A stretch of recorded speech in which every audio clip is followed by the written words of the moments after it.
প্রতিদিন চিকেন কষা খেয়ে যদি বোর হয়ে থাকো তাহলে চিকেনের এই রেসিপিটা একবার ট্রাই করে দেখো, আঙ্গুল চাটতেই থাকবে। সো এখানে আমি নিয়ে নিয়েছি 1/2 কিলোর মতো চিকেন, আর এর সাথে দিচ্ছি লবণ, হলুদ, লঙ্কার গুঁড়ো, লেবুর রস, আদা জিরা বাটা, রসুন, ধনেপাতা আর সর্ষের তেল। এগুলোকে ভালোভাবে মেখে আমি ম্যারিনেটের জন্য রেখে দেবো।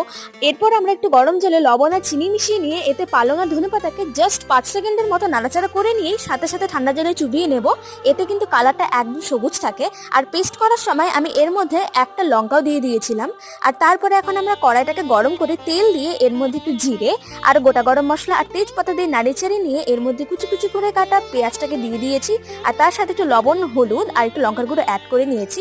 এর সাথে একটু টমেটো দিয়ে নিলে টেস্ট আরও এনহ্যান্স হয়। আর আমি 5 মিনিটের মতো চিকেনটাকে ভালোভাবে ফ্রাই করে নেওয়ার পর এর সাথে পালংয়ের যে পেস্টটা সেটা অ্যাড করে নিয়েছি।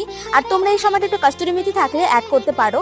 আর তারপরে পরিমাণ মতো জল আর স্বাদ মতো নুন দিয়ে নিলেই আমাদের পালংয়ের চিকেন একদম রেডি। লাস্টে একটু রসুনের তড়কা লাগিয়ে নিতে হবে, ব্যাস।